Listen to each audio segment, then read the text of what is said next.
আসসালামু আলাইকুম, সবাই কেমন আছেন? আল্লাহর রহমতে আমরা ভালো আছি। এখন সকাল 7:30 বাজে, তাসমিন এখনো ঘুমিয়ে আছে। রান্না বান্না শেষ করে তাসমিনকে নিয়ে 10:30 বাজে স্কুলে চলে যাব।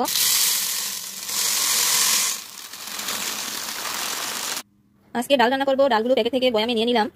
রান্নার জন্য ডাল ভিজিয়ে রেখে একটু বারান্দায় আসলাম। বারান্দায় অনেক ধুলাবালি হয়েছে, একটু ঝাড়ু দিয়ে নিব। ঝাড়ু দেওয়ার আগে বারান্দার কাপড়গুলো উঠিয়ে নিলাম। আর কিছু কাজকর্ম ছিল, সেগুলো করে নিয়েছি। এখন 9টা বাজে, আমার রান্না বান্না শেষ। তাসমিনকে ঘুম থেকে উঠাবো। 9:30 বাজে তাসমিন এখন খাবার খেয়ে স্কুলে চলে যাবে। আজকে তাসমিন রুটি খাবে না, তাই ওর জন্য লাল চিড়ার সাথে দুধ ও চিনি নিয়ে মাখিয়ে নিতেছি।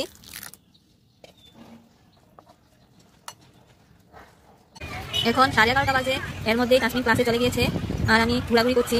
তাসমিনের একটাই ছুটি হবে। শীতকালের শেষে বসন্তের আগমনে গাছে গাছে অনেক কলা ফুল ফুটেছে, দেখতে ভালোই লাগছে। আর হালকা হালকা ঠান্ডা বাতাস।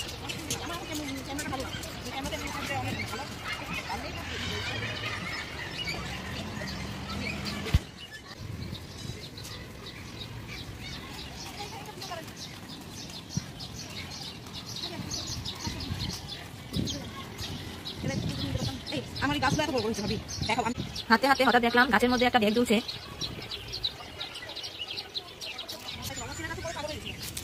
12:50 প্রায় বেজে গিয়েছে। আমরা বাচ্চাদের জন্য কিছু কলা ফুল কুড়িয়ে নিচ্ছি।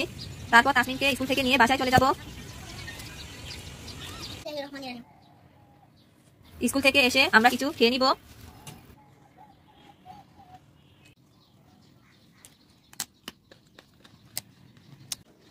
তাসমিন গোসল করে ফুল দিয়ে খেলাধুলা করছে। তারপর ওর বাবা আসলে ভাত খাবে। আপনাদের সবাইকে জানাই পলাশ ফুলের শুভেচ্ছা।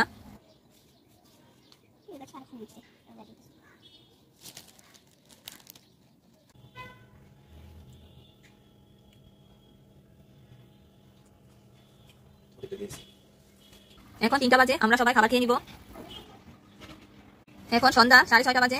এখন খাওয়ার জন্য এখন আমরা আনারস মাখা খাবো। তার জন্য কাসুন্দি, কাঁচামরিচ, ধনেপাতা দিয়ে আনারসগুলো মাখিয়ে নিচ্ছি।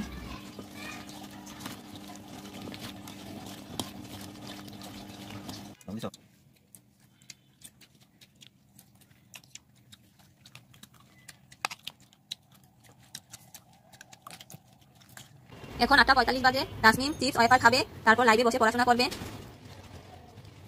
আর আমি তাসমিনের স্কুলে পহেলা ফাল্গুনের জন্য কার্ড বানিয়ে দিলাম।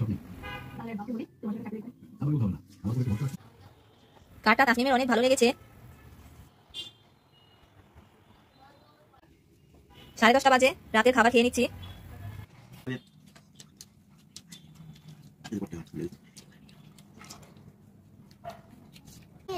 আবার ইনশাআল্লাহ সকালে দেখা হবে। আল্লাহ হাফেজ, গুড নাইট।